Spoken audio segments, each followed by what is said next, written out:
Stanford University. Welcome to tonight's Café Scientifique at Stanford Blood Center.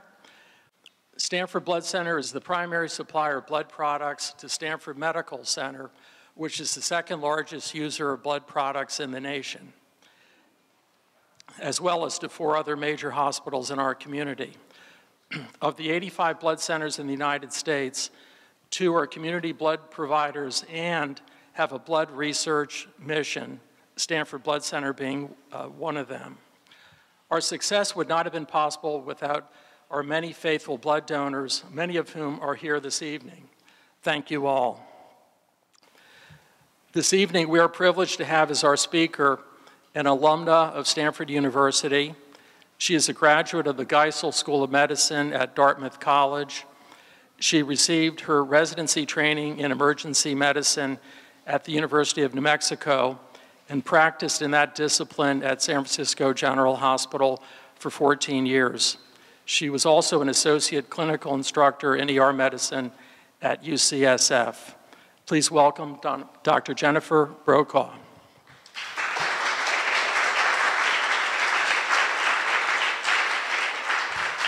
Good evening, and thank you. Can everyone hear me? Thank you, Kevin, wherever, oh, there you are. Thank you for inviting me down to the peninsula. I like to tell a joke that if you invite somebody from San Francisco down to the peninsula in June or July, they won't ask you when, they'll ask you what time can I get there? It's been pretty grim and foggy up there, and so it's really nice to see the sun. Thank you.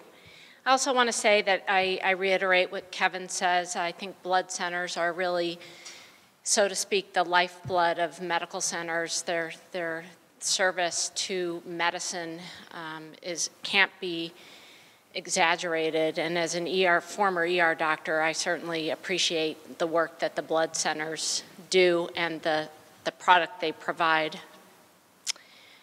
I'm down here to talk.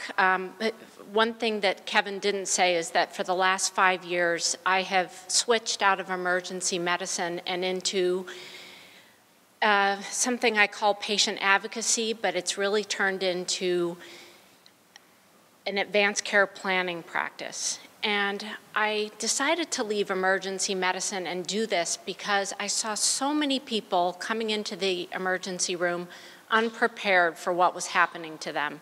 Not only were they unprepared, but their families were unprepared. And so many times we had to make decisions to do very aggressive medical interventions on them. And there were just enough times that I felt really uncomfortable that I was doing the right thing for people, that I decided to hang out a shingle as a private consultant for patients and families who are experiencing serious medical illness. So in 2009, I went from being a scrub-wearing ER doctor to a fancy consultant.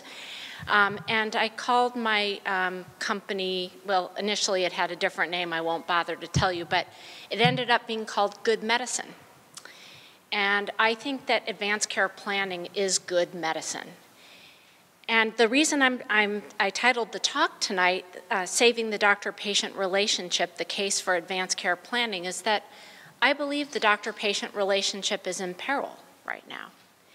And I think that advanced care planning is going to take effort, the effort of both the physicians and patients to come together in a meaningful way to discuss medical treatments and options throughout life, but certainly at the end of life, in a way that results in the best scenario for you and your family.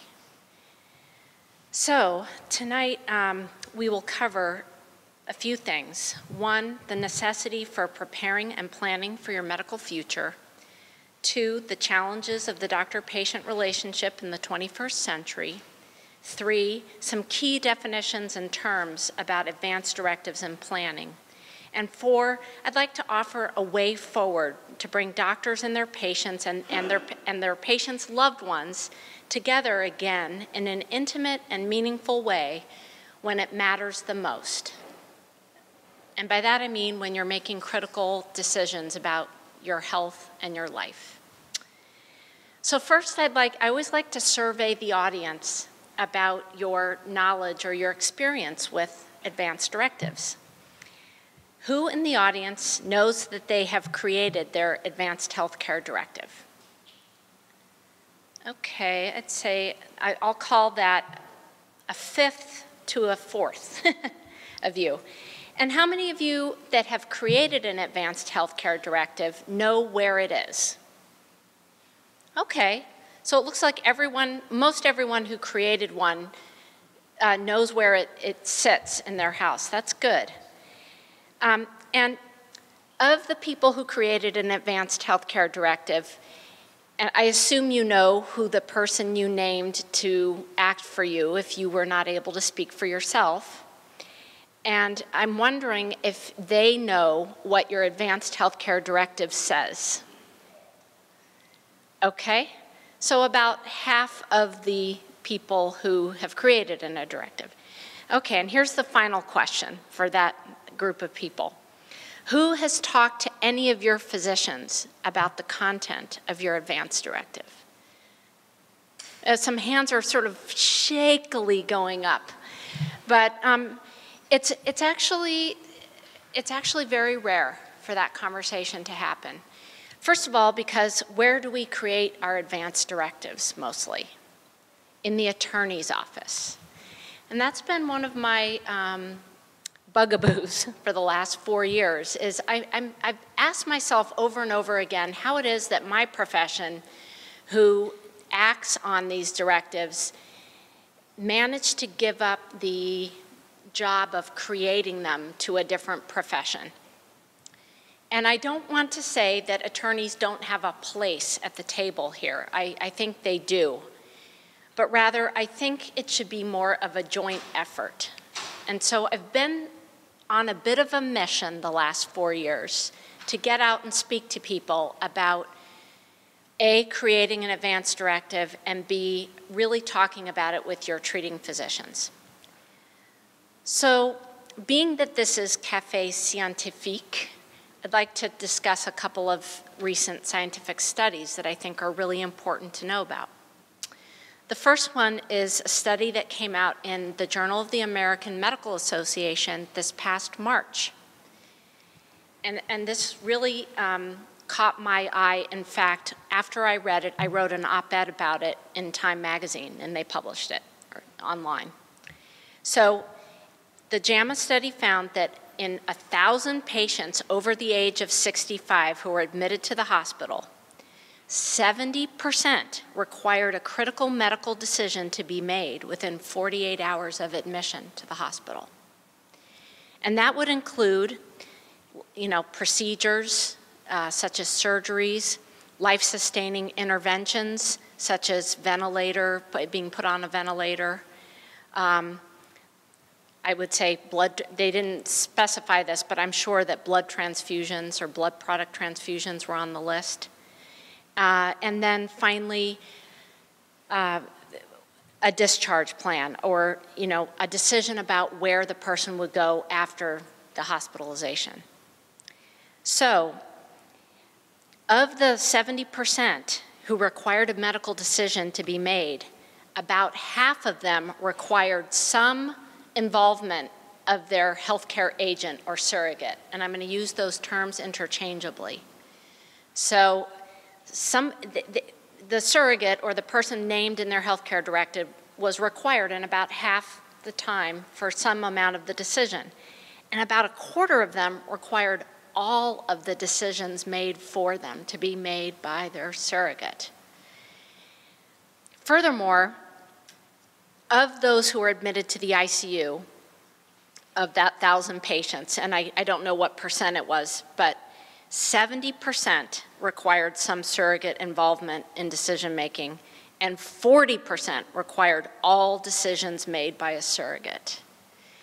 So I heard somebody say, a doctor I admire who talked about this study, say recently that he said, it's not if your surrogate might speak for you, it's a matter of when, right? It sort of becomes an inevitability. And I think as I talk, you'll see that why I think that.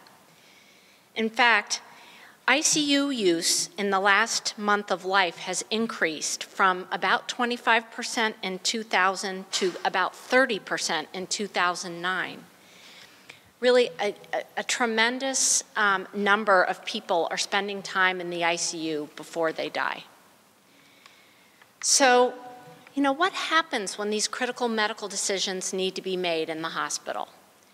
Well, I can tell you from my own experience as a doctor and as a family member of a patient that we've moved to this era of, that started in the 1960s where doctors were told they shouldn't be paternalistic anymore and that the patient's body was their own domain and the patient had autonomy and that we needed to respect the autonomy of the patient. And then further down the line, because of the Terry Schiavo and Karen Quinlan cases, that was reiterated to the medical community that, you know, getting the patient's preferences in writing or asking about it was important. But what's happened is that we rarely make critical decisions unilaterally as doctors in the hospital. In other words, we're happy, I use this analogy and I think it's helpful. We make a lot of decisions about your health all along your life and even during hospitalization without consulting you because we know what's best and we've had a lot of training and we're not going to bother you. But when something goes wrong, suddenly the medical team will call the family in and ask, you know, what decisions should be made. And the analogy I like to make is that it's as if we're the pilots of a 747 who are happy to fly the plane when everything is going well, but as soon as there's engine trouble and the possibility that there might be a crash landing, we go back to the passengers and say, all right, what should we do here? You know, your life is at risk here too, and you know, you have autonomy and we'd like you to help us make decisions. I don't think that families are very prepared at making the decisions they're asked to make, and it ends up being a tremendous stress and burden to decision makers. And I think that's something we absolutely have to change. And so what I'd like to put out there is that I think that the doctor needs to go back to being a trusted advisor now more than ever. Because as we all know, there are just more options for all of us. The decisions we have to make are not just about life-sustaining treatment on a ventilator, they're about genetic therapies, new cardiac devices that can keep our heart beating outside of our heart. There are new cancer treatments that are still considered experimental but have great promise and are being offered to patients more and more often. We're also living longer, and because we're living longer, the prevalence of Alzheimer's and other dementias are increasing radically. And if you've seen the stats about it, it's quite alarming, and I hope that it will be really at the forefront of our determination as a society. You know, we've done very well with HIV and AIDS, and I personally would like to see Alzheimer's and the dementias get the same attention and treatment. Because as of now, 1 in 8 people over 65 have some cognitive impairment or dementia, and 1 in 4 people over 80 have it. And there are going to be more and more of us living beyond the age of 80. So we need to talk to our doctors, and we need to talk to them early and often and at length. But what's keeping us from doing that? The ideas that I have, and I'm sure you have your own as well, are that we've turned into a profession of ologists. So the primary care profession has been under duress, I would say it's fair to say, for the last 20 years. And now I see that most people are getting their care from a bunch of different specialists, none of whom talk to each other. So you might have a cardiologist, a nephrologist, an endocrinologist, a neurologist, and they're all prescribing medicines and looking at you with a magnifying lens, and they're looking right at their one organ that they're taking care of. And they're not looking at the whole picture. So it's really up to you and your family to present the whole picture to your doctor every time.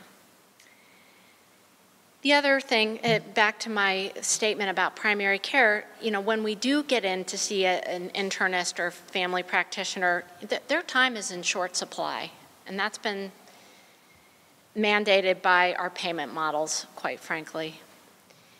We also have a society that has signed on for employment-based insurance, and so we're also a society that changes jobs a lot and changes insurance. Therefore, our doctors change a lot. It's hard to develop a longitudinal relationship with somebody. And finally, I think it's really important to know that the doctor that you have that takes care of you on an outpatient basis will probably not be the person that takes care of you in the hospital anymore. And that's been a big change in the last 15 years. Actually, the hospitalist movement came out of UCSF about 15 years ago. And it was developed because it was acknowledged that hospital medicine was complex and evolving and unsafe at times, and that it was very difficult for doctors who were seeing patients in clinic to be managing their patients in the hospital as well. And they maybe weren't doing as good a job as they could be. So a whole specialty grew up around hospital medicine. But unfortunately, I think an unintended consequence of the hospitalist movement, while I do think it has made hospital management of patients better and safer, it's also, fractured a very important relationship at a very important time. So you're likely to have a stranger at your bedside when you need to see a familiar face the most. So I thought about this from the doctor side of the equation as well, about what has changed and what might be preventing us from having these discussions with our patients. And I really think that expectations on the part of patients have gone through the roof. And part of that is because of the law that passed that allowed drug companies to provide direct-to-consumer advertising. So if you watch the news at night, around 6 o'clock, it's just still shocking to me what kinds of pharmaceuticals are advertised to people directly. I mean, things that really require subspecialty care. And I think that, it's had a very insidious effect on people's psyches about what's possible. I also think that, medicine is in a really exciting time scientifically. I think we're on the verge of some really important breakthroughs with the understanding of the human genome and what are called targeted therapies, and immunotherapies are on the rise. We're getting better at creating biotechnologies, like I mentioned, the ventricular assist device that can act for your heart outside your body. And the media is broadcasting this stuff very quickly in our 24/7 news cycle on the internet and on TV. And so people are aware of things maybe before they're ready for prime time, so to speak. And I think that this was exemplified in a recent Pew Research survey of Americans, and I was really surprised to read this. So they asked people on general Americans about their views on end-of-life treatment, and they asked them to say whether they feel that sometimes there are situations where a patient should just be allowed to die, versus no, the doctor should always do everything possible to save a patient, and then they had a don't know or I'm not sure category. And really surprisingly, in 1990, 73% of Americans surveyed said, I think there are some times when the patient should be allowed to die. And only 15% said, always do everything possible. And 12% said, I'm not sure, it depends. In 2013, there was a reversal.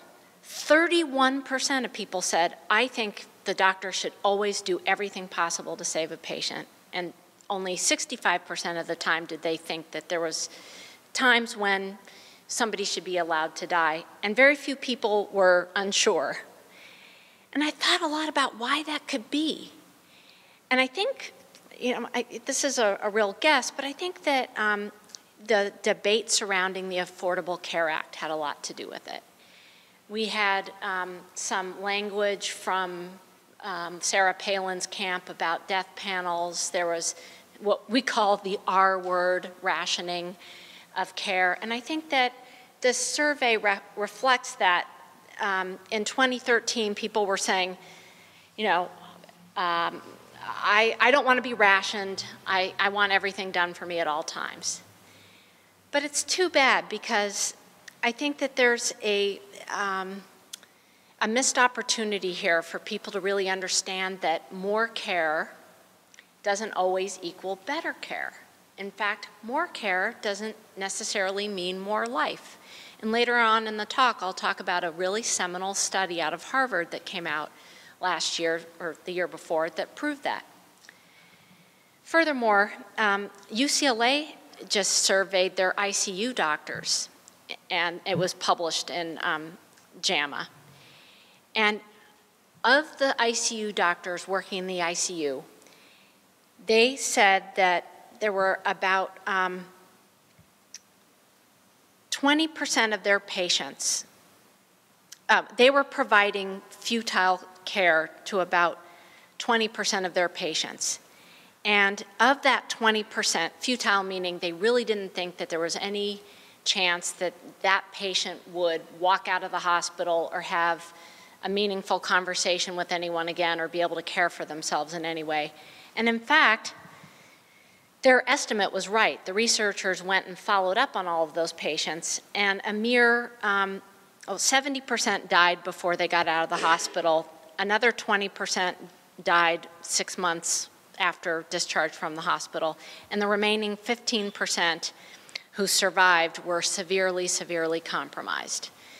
So you read this study and you think, my goodness, did those doctors express to the families at the time that they felt that they were providing futile care or provide another way forward for the patient? It really made me think. How can we bridge the gap of communication? I think this book is really an amazing piece of work. It came out last year, called Knocking on Heaven's Door by Katie Butler, who's a journalist, a Bay Area journalist from Marin. And I don't know if I can recommend reading it to all of you, because it's kind of a tough read. It's emotionally draining. But I think she did us all a big service in writing this book, and I'd like to read you part of it. Basically, Katie writes about her father's long decline after the onset of mild dementia. He was a professor at Wesleyan. And he had a series of small strokes that left him unable to care for himself and in the care of her mother. And there were a bunch of decision points along his path that were very critical. And in her conclusion to the book, he lived for very many years, extremely debilitated with multiple hospitalizations, and her mother really suffered as a result. She comes to the conclusion that there was this critical decision to place a pacemaker in him that she faults for the length of his life, extending beyond what it should have. And I want to read a bit of the passage about those doctor's visits, because I think they're spot on and so illustrative of what happens every day. And furthermore, I think it really shows that there are no villains here. There are no individual villains. Doctors are really trying to do their best, and patients are trying to get the best care. So the cardiologist in this book is called Dr. Rogan, and their longtime primary care doctor is a guy named Dr. Fowles. So she says, when my parents met with Dr. Rogan in late 2002, with my father now stroke damaged and in pain from his hernias, they had unwittingly arrived at an unmarked crossroads where even the most seemingly routine medical decisions became fraught and sacred. The decision that day was not simply how or when to treat, but whether. My parents were contemplating more than a pacemaker. They were contemplating how much suffering they would bear in exchange for more time together on earth. And they did not know it. So her father ends up consenting to get a pacemaker so that he can have some hernias repaired, because the surgeon wouldn't operate on him without the pacemaker. And she reflects, would my father have said that day at Dr. Rogan's office? What would my father have said that day at Dr. Rogan's office if the pacemaker had been discussed as a choice point rather than a necessity? What if Dr. Rogan had told him its battery would last 10 years? What would my mother have said if the doctor had asked her how she was coping with caregiving? What if Dr. Rogan had asked my father whether he felt his life was still worth living? I don't know. Dr. Rogan was a specialist in heart rhythm, not in geriatric psychiatry or family medicine. He clearly cared about his patients, and his approach to my father's case conformed to accepted medical practice. He was simply tightly focused on one fixable piece of my father's problems. And I think that's an incredibly illustrative and true depiction of what goes on in medicine every day. So she then goes on to write about the primary care doctor that they had known for 30 years, watching from the sidelines. She says, Dr. Fowles watched from the sidelines. He knew there were things worse than dying. His own father had recently been diagnosed with Alzheimer's disease. And he said, if it had been my dad, I'd have talked to my mom and said, it's time. He would tell me later after both my parents were dead. The pacemaker is going to extend his life into a period when he has no reason to live. Enough is enough. Let nature take its course. So, you know, the lack of communication between the cardiologist and the primary care doctor, and the primary care doctor and the patient and his wife, is really astounding, and yet it's commonplace. And if I do anything with the rest of my career, I'd like to bridge those communication gaps. But I think that patients are really going to have to lob the first volley here. So what do I think people need to do? I think people need to create advance directives that are not just something they sign in a lawyer's office after they've figured out who's going to inherit the house. And I'd like to walk you through what it takes to create a really good medical advance directive. First of all, the definition of an advance directive is simply that you legally nominate someone who will speak for you if you are unable to speak for yourself. And then in most advance directive forms that you can get online or at the hospital, they do ask you to make some statement about your preference for life-sustaining treatment today. And that's simply because, not to use an overused analogy, but we could all walk out and get hit by a bus, and we need to account for that emergency. And so the first thing is to nominate your agent or surrogate, and the second thing, I think, is to educate yourself about life support. For instance, when we do advanced care planning at Good Medicine, we always tell people about the survival statistics for CPR. And to a person, everyone is shocked. If I told you that the survival rate for CPR out of the hospital, so you're walking down the street, your heart stops, you have cardiac arrest, and somebody comes right away and knows what they're doing and does CPR, your survival rate on average is 6% to get to the hospital. 6. Yep. When you are in the hospital for some other reason and you have a cardiac arrest, so that, you know, your heart stops beating for some reason, and the alarms go off and nurses run into the room and a bunch of highly trained doctors come and start working on you, your survival rate is between 15 and 18%. So CPR is performed on people who have died, basically. And it was developed, and I have to pause here for a minute and say that as an emergency physician, I love a good resuscitation. I love bringing people back. And in fact, I have to brag that I successfully performed CPR on somebody during beta breakers about 7 years ago. And the guy I managed to save, and I didn't think I saved him.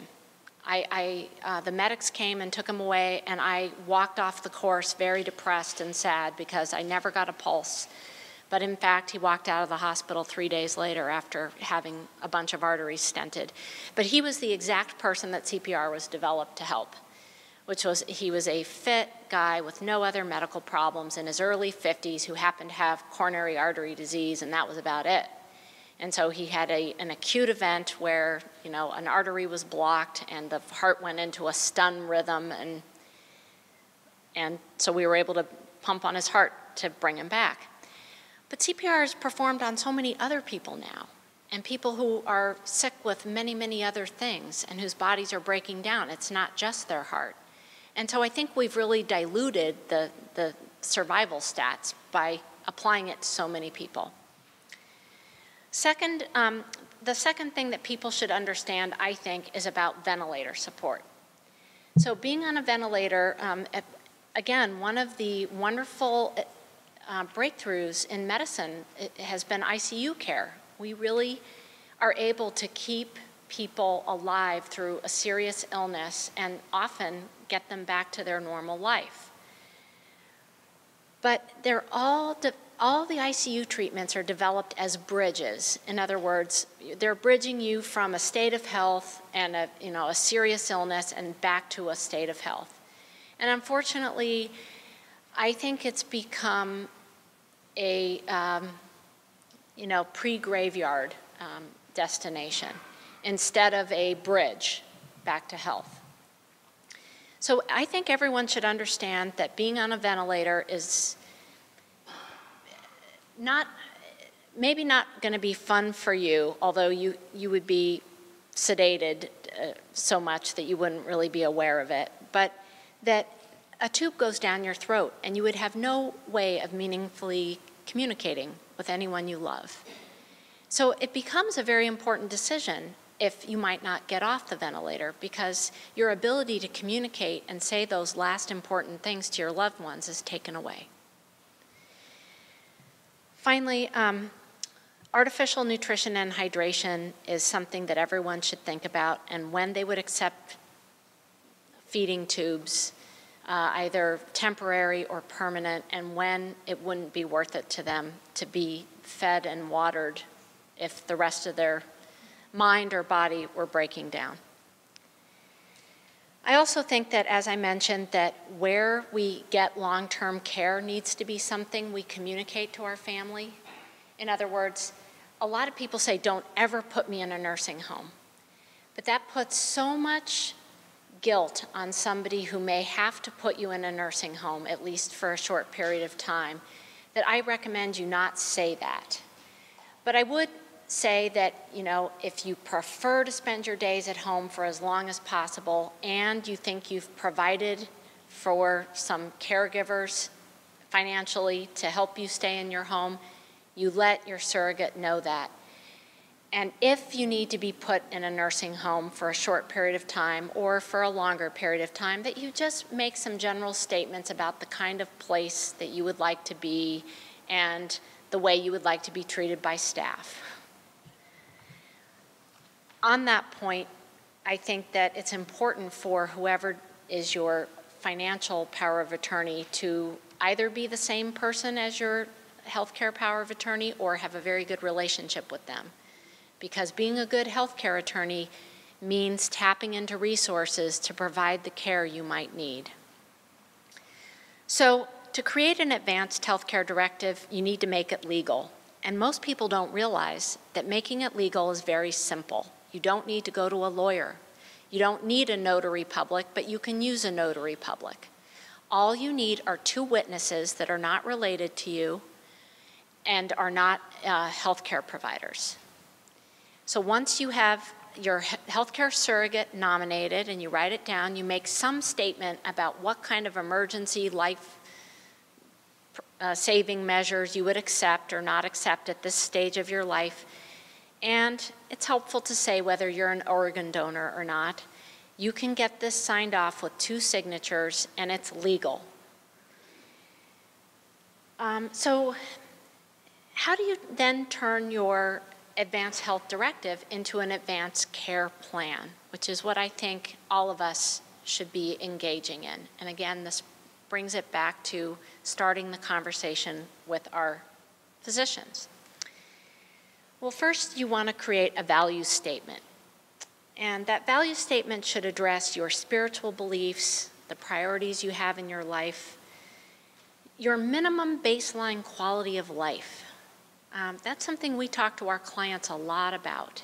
In other words, if somebody's in the hospital making decisions for you and there's a risky intervention that somebody wants to take on your behalf and they need consent from your surrogate should say, all right, doctor, what are the chances that, my father, brother, husband will be able to read the newspaper and understand it after all is said and done? And I think that that is, a minimum baseline quality of life measure that a few of our clients have designated. Because for them, if simply being alive but not being able to meaningfully interact with people is unacceptable. That being said, we're all going to experience a diminishment in our quality of life as we get older. And what we say today may not be how we feel in 10, 20 years. One of my favorite clients was one of the first female grads of Stanford Law School. And she and her husband were avid Sierras hikers throughout their adult life. And into her mid-80s or early 80s, she had a series of strokes that left her largely paralyzed on her left side and forced her to live in a wheelchair. She was no longer able to walk. So she and her husband asked me to come and help them redo their advanced directive. And we talked about this minimum baseline for her. And she said, that is such an interesting thing to ponder, because 10 years ago, I would have said, if I can't hike anymore, life isn't worth living. And now I've been in a wheelchair for 2 years, and I can tell you, absolutely, life is still worth living. So what you say today may not be what you mean tomorrow, but I think most of us feel that there is a line in the sand we know we wouldn't want to cross. And getting that in writing, I think, is really important.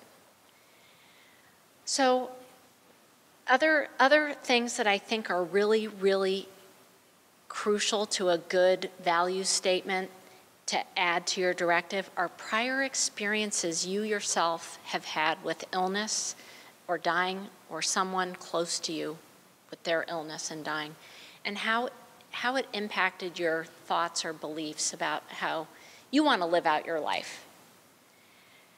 And once you've created this value statement and you've delineated your minimum baseline, you have to share this information with your healthcare surrogate.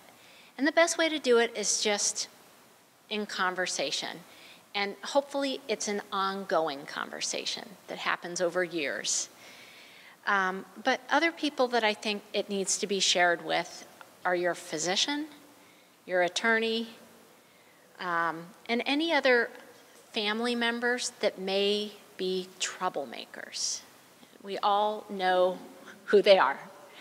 And in the hospital, there's a lot of joking around about, and Katie Butler identifies it too in her book, that the cousin from Peoria, or the long-lost relative who flies in to be at the bedside at the dramatic moment and tells everyone, we've got to keep hope up, we've got to keep fighting, simply because they themselves have not resolved some important things in their relationship. And it really creates a lot of stress for the family or the surrogate that's making decisions, and it creates a lot of stress for the medical staff and doctors because they don't know who they're answering to and who might sue them, quite frankly.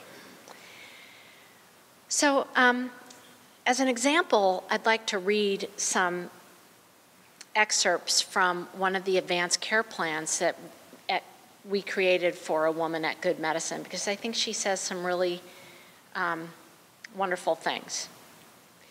So one of the things we ask people to comment on is that the question is, or the prompt is, the things I value most in life are. And she wrote, communication is very important. To exist, I need to engage with others. My purpose here on earth is about interactions with people and working toward the greater good. Future situations I would find unacceptable in relation to my health. That's the next prompt. She wrote, I do not want to experience any difficulty in breathing.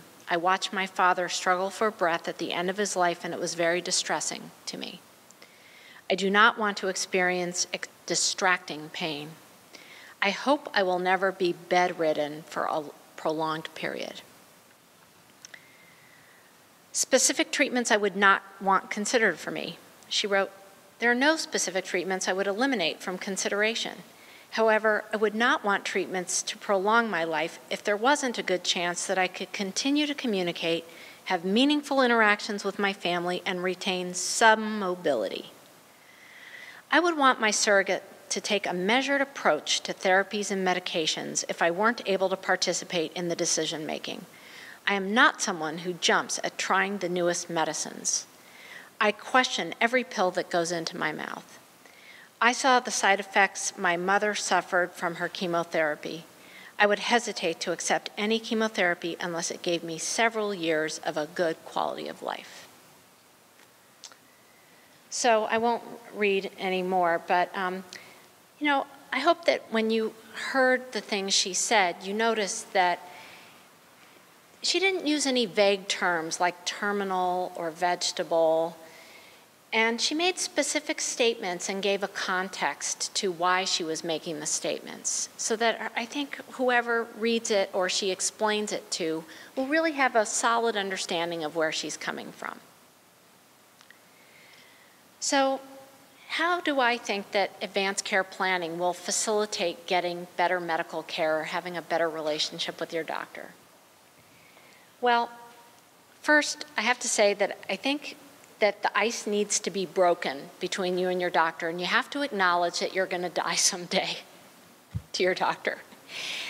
It's incredible to me that a lot of physicians really like to engage in the, power is the wrong word, but there is this magical relationship that you have with your doctor that they are going to pull a rabbit out of a hat for you, and you're going to be the first patient that lives forever, right? And it's amazing how many physicians really buy into that role.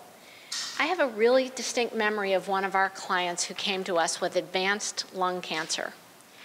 And he was a very spiritual guy. He had worked as a missionary in Africa. And he was in such distress about his diagnosis. And he was really having, a classic existential crisis. And it so happened that his primary care doctor is a eminence grise in San Francisco, and somebody that everyone admires, and had known this man for well over 2 decades. And this physician also is a prominent member of the bioethics committee at a local hospital, and is very outspoken about the importance of directives. So when this man came to us and talked about, planning toward the end of his life, I couldn't help but ask, well, have you talked about it with your doctor? And he said, no, he doesn't want to talk about it. And I was absolutely floored. And my first reaction, I was sort of angry, but the patient himself said to me, you know what? My doctor's grieving for me already, and we've known each other for a long time, and all of the things that families experience when they hear about a terminal diagnosis, physicians experience too. And that's why I'm coming to you, because you don't know me, and I think I can have this conversation with you. But that was really instructive to me, and I realized that sometimes the obstacle of the long-term relationship with the physician, while it can facilitate this conversation, it might also be a barrier, and for the loveliest reason, really, because there is love there and there's grief, and doctors are human. So bring it up with your doctor and let them know you're going to die and they know you're going to die someday, and you care about how. And it also defines your minimum baseline quality of life. And I hope that your doctor writes that somewhere in your chart, what your goals are, things like, I want to see my grandchild graduate from college. I want to keep biking as long as I'm physically able. And also, it defines for your physician the experiences that have shaped your beliefs, especially about illness and death. And I guarantee you they won't forget it. So in fact, this process of advanced care planning, which, to remind you, is the creation of an advance directive and then a discussion with the surrogate or the agent about what you wrote in your directive and values statement. So that's the whole package of advanced care planning. And when this whole process is completed by patients, it has been shown that there is less prolonged grief on the part of the family. There's less litigation against hospitals and doctors. There are more meaningful interactions between families and the medical staff. There's probably better quality of care. And to circle back to a point I made at the beginning, Harvard published an often quoted study now in the New England Journal of Medicine a few years ago. And I want you to think about this, because back to my example of more care does not necessarily equal better care. So they took two groups of patients who had been diagnosed with advanced lung cancer, stage 4 lung cancer. And they put one group in traditional care only, which was oncology, radiation oncology, everything. And they put one group in the traditional therapy plus palliative care concurrent therapy, meaning those patients also saw a palliative care doctor regularly and met with them to discuss treatment options and probably did some advanced care planning. And they looked at who lived longer. So if you know something about palliative care, it is care that's focused more on symptoms than on cure, and can be a precursor to hospice care. So the expectation would be that the palliative care patients wouldn't live as long because they would be less likely to do everything that the standard only. But in fact, the opposite was true. The palliative care patients lived longer, and they did receive similar care, but in some ways they received less aggressive treatment. And talking about that with some of my colleagues, we speculated why that might be. And I think it's really important for everyone to realize that every time you agree to a treatment, you're also agreeing to taking a risk. So when you refuse a treatment, you may be making a safer choice at some point in your life for you, and you may extend your life. So I really believe that doing the process of advanced care planning will get you better medical care throughout your life, way upstream from end of life. There are decisions about whether to get a knee replacement or not, whether to treat your heart disease with medicines versus surgery, that can all be impacted by the communication of your goals, values, and beliefs, and your understanding of risk in medicine. And I think about the Katie Butler book and how advanced care planning would have helped her father get better care, and I think it would have made a dramatic difference.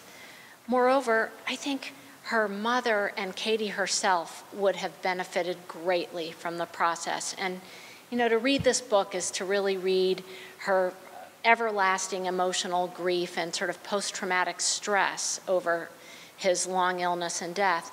And I grieve for the fact that I think a lot of it could have been averted. So how can we physicians in the healthcare system help you with this difficult process? Well, I think that there are a lot of things we can do, and I hope that I can help be a change agent in my profession to commit to learning how to have these discussions with people, because they're not easy. When I hung out my shingle for good medicine after my ER career, I realized that I really needed to learn how to talk to people about difficult things, because as an ER doctor, one of the advantages or disadvantages, depending on how you look at it, is that you don't talk to people for very long. And I went to a course given by Dr. Susan Block, who's one of the leaders in palliative care at Harvard. And she is doing a lot of research right now with Atul Gawande, who's very interested in this as well. You may know him or may not. He's a surgeon and a writer and a public intellectual. And what she is saying, and I think this is true, is that, you know, Dr. Gawande, who's a surgeon, is really thinking a lot about how to make surgery safer and better and how to make doctors safer and better. And she noticed that when she was tailing him in his work, that surgeons, when they do a new procedure, or there's a variation on a procedure, will spend a lot of time practicing it and going over it in their mind. Sometimes it's in the changing room before they go into the OR, but they certainly read up, they think about it, they watch a video. Sometimes there's practice labs for new procedures. Well, often there's practice labs. And she realized that having good discussions with your patients about difficult topics, including advanced care planning and end-of-life decision-making, is a surgical procedure. It should be considered that way. And no doctor can just walk into a room and expect that they can do it well. So I think, you know, it's been one of my personal improvement tasks of the last few years to really practice these discussions and learn how to have them better and make it safe for people to disclose to me what their greatest worries and fears are. We also need an integration of our directives into the electronic health record that's so pervasive at every hospital now. I don't know any hospital that has, I mean, you can scan your directive in, but none of the big electronic medical records that I know about have specific tabs for the directive or the advanced care plan that somebody can click on. It's all kind of haphazard right now, so that has to change. Finally, we need policy and regulatory changes to pay physicians for these discussions. And actually, there's something in Congress right now that still hasn't passed, but there's some hope that there's going to be a billing code for having this discussion. And there should be. It takes time. It takes much longer than the 15 minutes allotted for an annual wellness visit.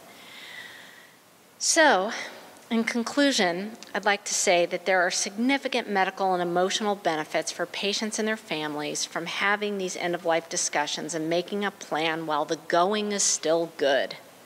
I like to say that the closer you get to the forest, the bigger the trees look, so do it now. Every treating physician, whether trained as a primary care physician or a subspecialist, should be able to discuss end-of-life wishes and choices with patients and families and to put their particular treatment options in terms that everyone can understand and how it affects the choices that somebody has laid out. In other words, if you're talking to somebody as a cardiologist about this ventricular assist device, you better be able to talk about what that will mean for quality of life and achieving the goals that the person wanted to achieve, including a gentle death. And finally, I really believe that the advanced care planning discussion is rich. It is. I have had some of the most meaningful interactions with people in the last 4 years. I wouldn't trade it for anything, and I hope I can carry on doing it in some fashion, no matter what I'm doing in my career. I really think doctors are missing out on a key way to know their patients deeply by not engaging in these discussions. And I'd like to encourage my profession to dive in. It's wonderful. So that's it.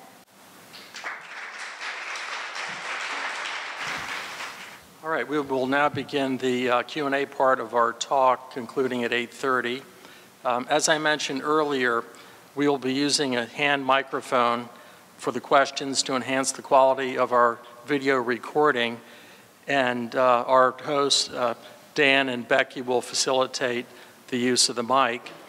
Please limit yourself to one question so that more guests will be able to ask questions. And for questions of a highly specific or personal nature, Dr. Brokaw has graciously agreed to field questions one-on-one at our conclusion. Okay, thank you. In a recent review of my healthcare directive, the lawyer also said there was another important document that had to do with releasing medical records to those who were your surrogates. Do you have a comment on what that document is? Yeah. So I think so the question was about an important document that needs to be signed by you to release your medical records to your healthcare agent. And, you know, I think that refers to HIPAA, which is the Health Insurance Portable, I can never remember the acronym stands for, but it's a patient privacy law. And I'm not a lawyer, but I think it's redundant because if you have a legal healthcare surrogate that is your nominated surrogate and you can show a legal directive, they have to see your records. I mean, I don't think that, but you know, if you want to make sure that they're not going to get any in any trouble or encounter any bureaucracy at the hospital, it can't hurt. Yeah.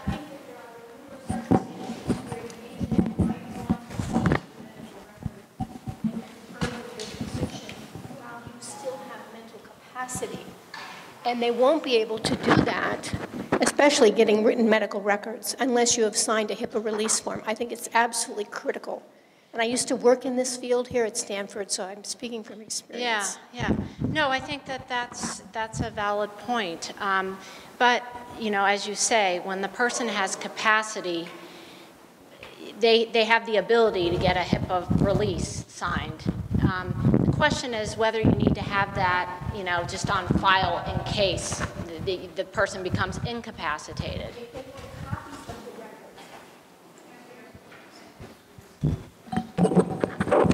If your agent wants written copies of your records, you need to have that release form.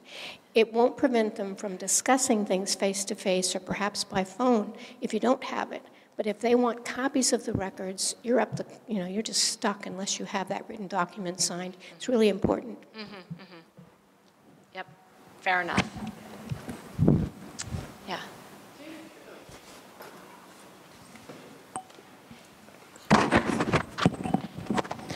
Do you think that doctors are unwilling to have these conversations based on fear of malpractice suits later, and encouraging patients maybe not to have as aggressive treatment as they could have? Well, I think that may be part of it. I think it's fraught with a lot of anxiety for the physician to weigh in any way, but properly done, they're not rendering their opinion about what they should do, you should do, but they're sort of laying out the options in a way that leads you to the right answer for yourself based on their knowledge of what your own goals are. But at the end of the day, it takes an activated surrogate or healthcare agent, somebody who's not afraid to ask the right questions. And it's not an easy job being a healthcare surrogate, I can say that.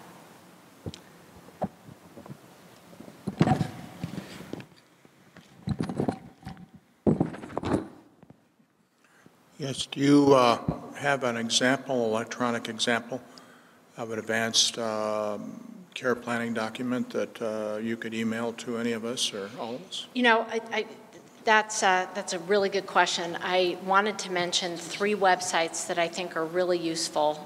First of all, the legal advanced healthcare directive document that we use in our practice is the California Medical Association one that you can download for a small fee on their website, CMA.net, I believe. There are also some excellent websites that help you prepare your values statement or wishes document, depending on what you want to call it. One is called the Conversation Project, and there are some embedded videos in there that provide further education about the choices you might need to make. Another one is prepared by a UCSF palliative care physician, and it's called prepareforyourcare.org. Another one is 5 Wishes. It's a well-known nonprofit that sort of leads you through, helps you write your values statement. So if you do go to any of those websites and you fill out a legal advanced healthcare directive and get it witnessed, you're done. And then if you want extra points, you actually have the discussion with your healthcare surrogate about what you said. There are also, on the peninsula, there are a few places you can go to get help with this. One is Aging Adult Services at Stanford. And I think the Stanford Hospital Spiritual Support staff does advanced care planning specifically. And then, you know, geriatric care services, most geriatric care practices will provide advanced care planning assistance. There are probably other community organizations in Palo Alto. In San Francisco, the Institute on Aging offers. Avenida's Senior Day Health. Great. Senior Day Center. It's the one on Bryant Street.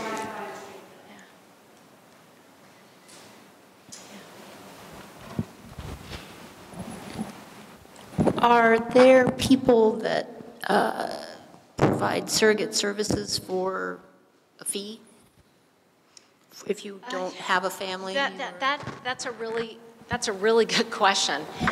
So there's an industry out there of caring for seniors, and you know one sector of that are geriatric care managers, and they are paid consultants or care managers for seniors. Not all of them will agree to be healthcare surrogates or play that role, but some of them will.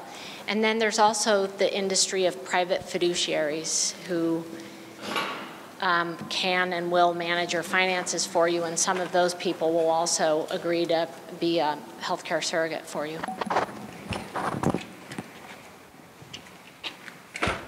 It's coming.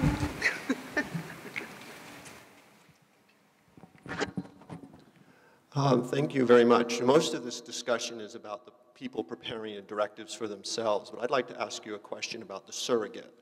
So sometimes, and particularly in my case, I've been asked to do things that I perfectly agree with, but I could see could be difficult at the time, basically allowing people not to drink or eat, so basically starving themselves to death as part of their wishes, which I understand. My question to you is, do you have some advice of when you actually get in a situation like that to be able to persevere and carry out their wishes, even though it might seem very difficult? I think being a healthcare agent is a very difficult job, and one of the things that we tell people when advising them about how to choose the person that will be their healthcare agent is that they should agree to be able to respect your wishes even if they differ from their own. And so choosing somebody who has a strong religious belief in, withholding, not withholding food and water, and that's what your wish would be in a certain circumstance, would just not be a good idea. Again, it comes back to how well you've discussed the wishes document with that person. And if you really feel like you understand it and understand how forcefully the person feels about it in various circumstances, I think the decision to carry out their wishes will be less onerous if you know that you're acting on their behalf. But it's not easy. I think and we spend a lot of time thinking about who would care for our children if something happened to us, and designating that in our wills. And this is equally a big ask, I think. And it shouldn't necessarily be your spouse either. In relation to the reaction with your doctor, I'm wondering how much interaction you should have in advance. Is it sufficient to just you're having your annual checkup and you say, oh, by the way, doctor, I've already filed my advance directive with your office. Do you have any questions? Or should you actually get into detail? Or, how far do you have to go before you and the doctor both feel confident you understand what's going on? Yeah, that's a great question.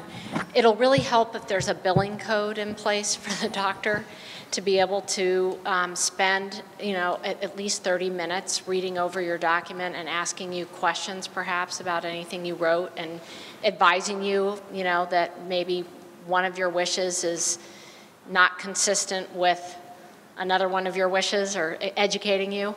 And once they can get paid for that time, I think it will open a lot of doors. It really will. That's just the bottom line. We are a profession that goes by our billing codes, and we really need this billing code because everyone should get it. And if every doctor gave away 30 minutes of their time for their 2,000 to 5,000 patient panel, they'd go out of business. So hope that we are able to pay our doctors for doing the right thing. Yes, hello. You didn't talk about the DNR. Is that part of your of the directive? Okay. The DNR, and how should that be used, and where should, Right, so the DNR refers to your thoughts about CPR. If you've decided that you would not want somebody to perform CPR on you, you are a DNR. Sorry, I have a frog in my throat.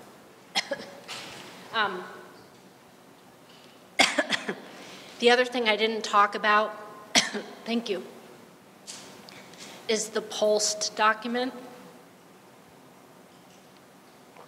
which stands for the Physician's Orders for Life-Sustaining Treatment, and it's a relatively new initiative in many states, not all states, but we have it in California. And it effectively, if you've decided, for whatever reason, that you really don't want somebody to call 911 and the paramedics to come and start working on you and putting you on a breathing machine, you can have this document signed by your physician. So it is a medical order in your house, and it will go with you to the hospital, and they have to respect it in the hospital as well. So what happens now is you can say that you are DNR, but you get transferred to the hospital, and you're not a DNR until a physician has verified that you are in fact DNR. Sometimes that can take a couple of days, and a lot can happen in the hospital in a couple of days, including CPR and being put on a ventilator. Did you have a question? Sorry.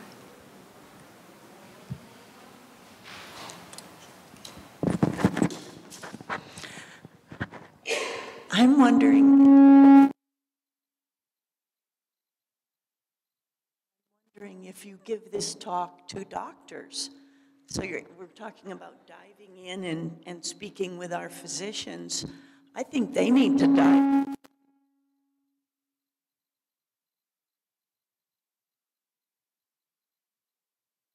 I agree. I had the opportunity to do so twice. Once was at a grand rounds at a hospital in San Francisco, and once was at a gathering of retired physicians of a hospital. And it could not have been met with a more, in both instances actually, I don't know if it was a self-selected group of doctors who chose to come, but I know that when I gave this talk at the grand rounds, one of the most, notoriously aggressive oncologists who treats until the very last day of the person's life came up to me and said, I thought this was so valuable. I have no idea how to do this with my patients, and I'd really like to send them to you so that, and somebody who was standing nearby me, I wasn't aware of this guy's reputation, said to me, you have no idea what a miracle that was. So I think there is a role for a third party sometimes, like a physician who's unbiased, not really treating or involved in care. The example I gave of the longtime primary care doctor really having a hard time when his patient was dying. And also, I think it's the expectation for the patient and family, for the treating doctor to do everything within reason remains, and it's hard to play both roles sometimes, quite frankly. I want to get your thoughts on differences between advanced care directives and living wills. I had a post expert say living wills, oh, nobody does those anymore, and then I've had somebody who does advanced care directives say living wills will cover things that are different, and I just want to get... That's a good question. I find it very confusing. I think the terminology is incredibly confusing. And to be honest, I'm not sure, I still don't understand really the difference between advanced healthcare directive and living will. I quit using the living will. That's an attorney's term. And I think, I'd like to stick with the healthcare terminology, advanced healthcare directive, wishes statement, values statement. I think that encompasses whatever a living will would have said.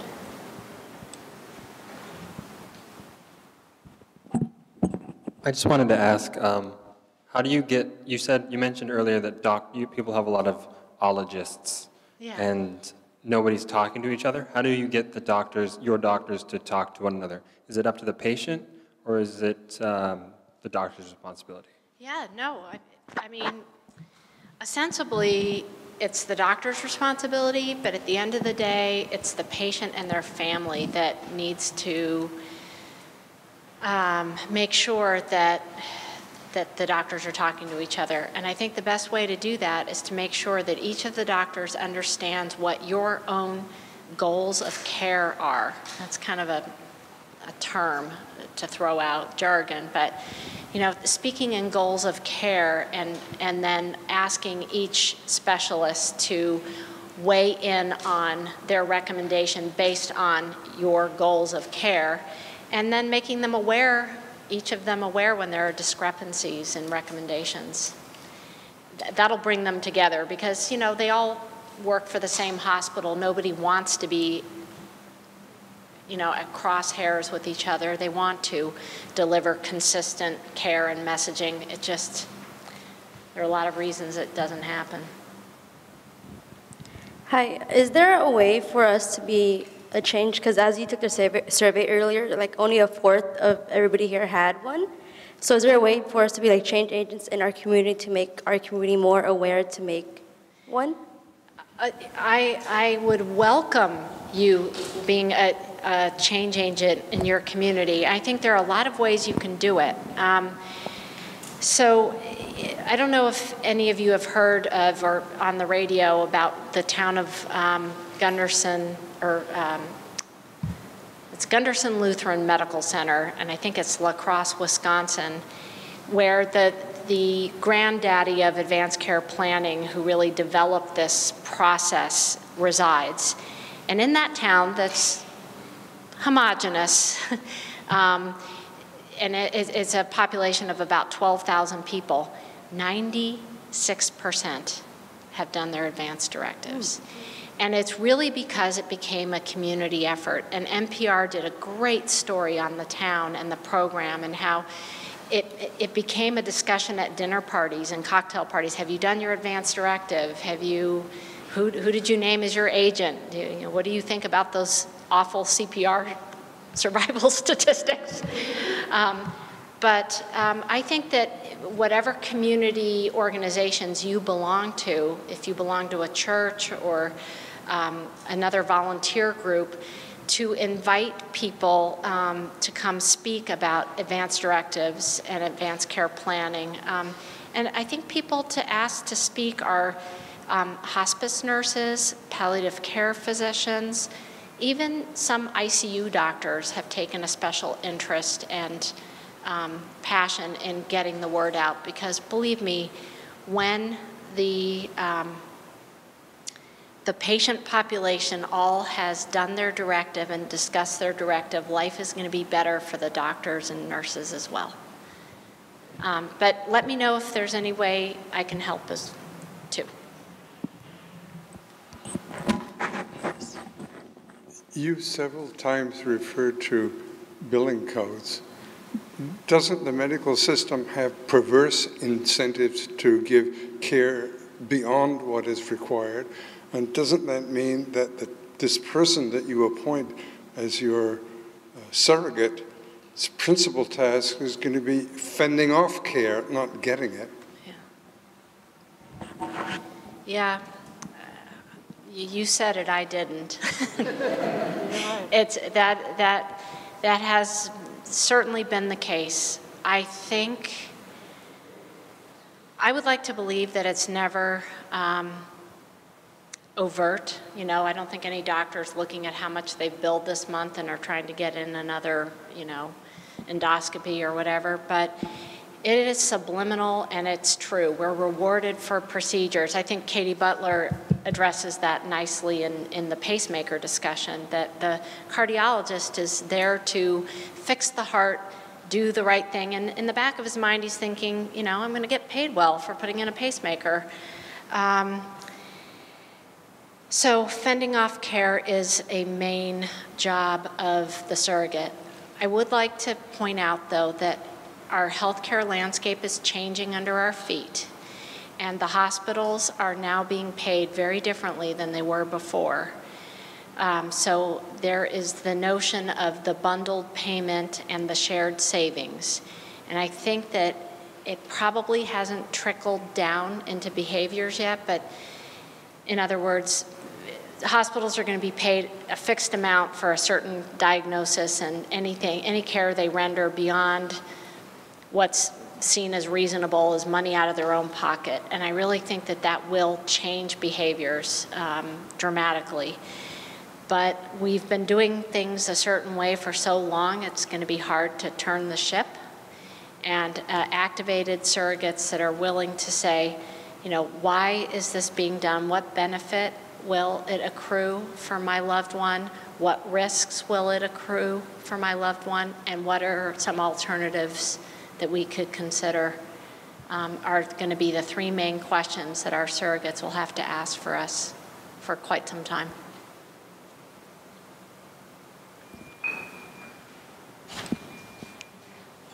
Hi, I just wanted to follow up on the couple of comments, the gentleman that asked about sort of support systems for surrogates and also the idea of being the change in the community, which I think is really exciting. It occurs to me that just in my own observation, over the last 5 to 10 years, there are increasing amount of caregiver organizations, and that might be a starting point to sort of approach them and perhaps redefine the idea of caregiving to include this as a service, and also potentially to also open that up to non-family members and sort of have this be part of the conversation. Idea. Yeah, excellent idea. I know I gave a similar talk to the Alzheimer's Association Circle of Care a few years ago that was largely comprised of caregivers for people with Alzheimer's. and it was very useful to them. I also want to point out that I brought, and Kevin was kind enough to make copies, I brought a little worksheet that I thought you could avail yourself of, an advanced care planning worksheet to get you started on the process of thinking about these things. And you can use it in addition to the websites that I told you about, just to get you thinking about the kinds of things that you'll want to specify in your advance directive and who you might want to have as your healthcare surrogate. So they're up here on the table. They're a double-sided sheet, and please take one. So is there a billing code for the hospital, the doctor in the hospital calling my family doctor to get the information that I've handed off to her? That's a good question. I don't know. I don't think so. But again, I think that reiterates the necessity to have the documents available, not just at your doctor's office, not at your attorney's office, but with your surrogate, with other family members. And increasingly, you know, the electronic medical record at your doctor's office will start to communicate with the hospital medical records. We're not quite there yet, but it's happening. So ideally, they'll just be able to request it electronically and have it ported over. There's also the American Bar Association put out an app that I think is really useful, where you can scan your documents, upload it, and have it available on your iPhone. So, any other? All right.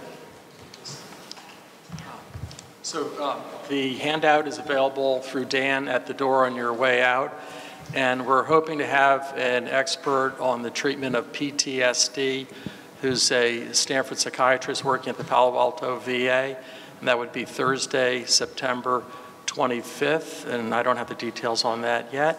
And I just want to thank Dr. Brokaw for a very enlightening